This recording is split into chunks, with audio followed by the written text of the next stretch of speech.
I bought a shirt from our good friend Ben Golliver, who we'll have on the show on Friday, by the way, of the Washington Post. And this shirt was to help raise funds for the LA fire. And I just got it yesterday. I had a big snafu with the order. It got shipped to my last address. I don't know how that happened. That's a weird one. And then that person refused to send it back. It was one of those people that got a package, opened it, was like, "Yep, keeping it." Just holding on to the package. Never sent it. It's a cool T-shirt. I'm gonna keep this thing. I get mail all the time, and I have to send it back. It's not. This isn't me. But somebody took a package that wasn't theirs. Anyways, the company was really great. They were fantastic. They sent me my shirt. I finally get my shirt yesterday. And I only bring that up to say, did you see Ben Golliver's photo yesterday, pregame of Luka and Nico Harrison? I did. That is going to go down as a pretty iconic photo, depending on how all this plays out. It made TNT. Just hanging out over there, giving the side eye. Luka's over there. Little icy. Well, Luka was working out at half court. Nico Harrison famously hangs out by the scores table. And he was talking with Malika Andrews, off the record, of course. And he was caught staring at Luka working out, and it was just like a still image of like looking. I think he was muttering to himself. Did I make a mistake? Look at that fat ass over there. God, I'm glad we traded him. I know it probably felt a certain way. Luka had said it was weird. Didn't really know what was happening in the first quarter. I didn't really feel it. I just the game with Luka at home. Luka going back to Dallas, that will be the bigger deal. If he plays. Yeah. If he plays, because that's like one of their last 3 games. And at that point, maybe the Lakers have their positioning locked up. Very well could. So let Luka and LeBron rest and get like 5-6 day rest and then play their first playoff series. What a bummer for the NBA that would be. Because there's no guarantee these teams are obviously going to face each other in the playoffs and then having to wait until what would be sometime probably early next season whenever the schedule comes out to get that first Luka back in Dallas game. You wouldn't have the same. I mean, it would still be an incredible atmosphere, and the reaction from the fans would be insane. It's not going to match what's going to happen in April if that game goes down. And it's one that would be a major, major bummer. But I turned this on last night thinking, all right, it's a pretty big deal. Luka, L.A., the Jumpman released their new ad of him removing the Texas plates. All my exes live in Texas and changing it to California. It was a brilliant ad. He gets into his car with the 77 license plate. Yep. It was a brilliantly done ad. I just didn't do it for me. Yeah. Didn't do it for me. The game wasn't that entertaining. L.A. kind of led the entire first half. Dallas gave you a little bit of run, and then all of a sudden it's like, all right, they're back up by 9.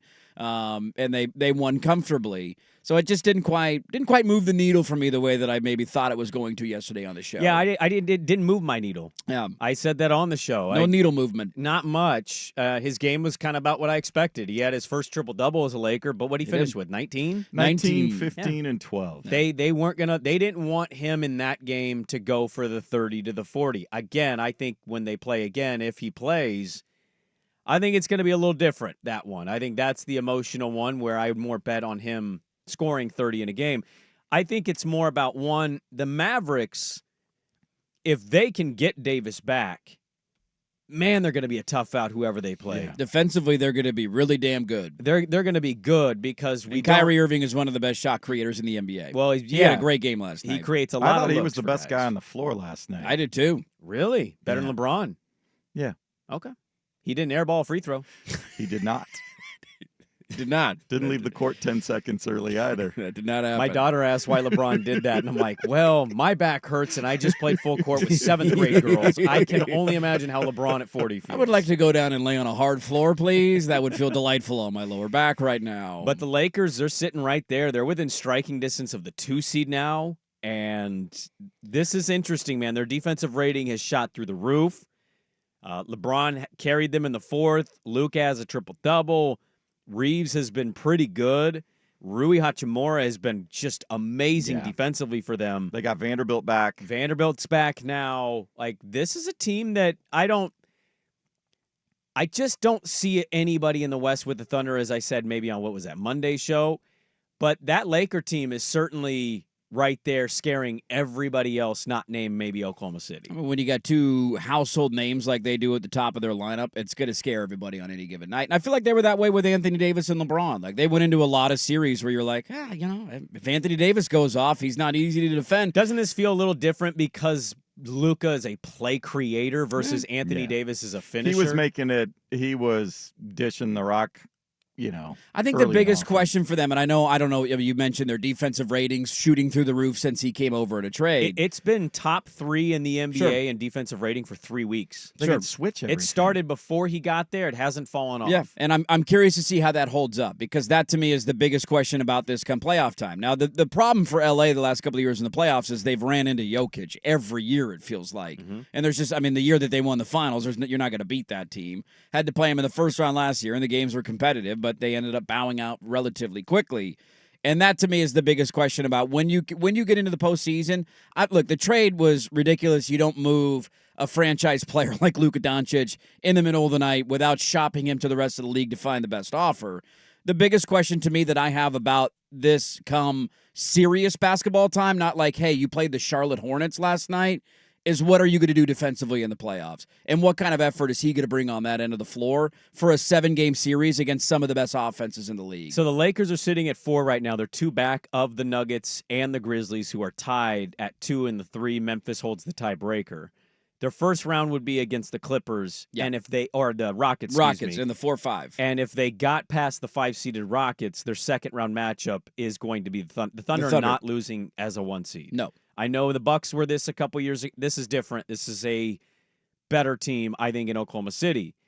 If you were the Lakers, would you rather play the Nuggets in round 2 or the Thunder? Because you keep saying Jokic. They can't beat Jokic. They can't beat Jokic. They just beat Jokic Saturday, and that's regular season. It's a regular season game. But would you rather take the Thunder or the Nuggets? Because you have a lot of respect for Nikola Jokic, as you should. He's the best player on the planet. But I would rather take my shot at Jokic in round 2 than play the Thunder in round 2. Either way, you're going to have to get through them. The theory of maybe somebody else beats one of the other teams in the second round, and if you are able to pull off an upset, this is if you got to get out of the first round first, which is not a guarantee. We would all pick them to beat Houston probably in a first-round series, but it's not a guarantee that you're going to win that. It's not a guarantee, but I would absolutely pick them. Sure, totally fair. I think the hope would be I would rather take on Oklahoma City in the second round of the playoffs than Jokic. Wow, I man. absolutely would. They have a 12.7-point differential. They do. They're incredible. I don't doubt Oklahoma City's ability. Yeah, I think incredible. the Denver series is, can LA outscore Denver? I think if they play the Thunder, they have to show up defensively. Who scares you on Denver after Jokic? Does Murray scare you now? Yes. Okay, and then who? And then I got to worry then it'd be about Christian Gordon. Brown? Yeah. Porter. Porter scares you? Because he can get streaky and hot and go off on any night for 30. Michael Now, Porter Jr. scares you. The level of disrespect to the Denver concerns- Nuggets. He concerns No, me. the Nuggets are a good. I'd actually argue the opposite. You're the level of disrespect to the Thunder and what they've been this year is. But I think it's different. I think against Denver, you have to outscore them. I think with the Thunder, you got to figure out how to play defense against that because you got to keep them from scoring 140. Yeah, so you'd have to outscore them. I don't think they can.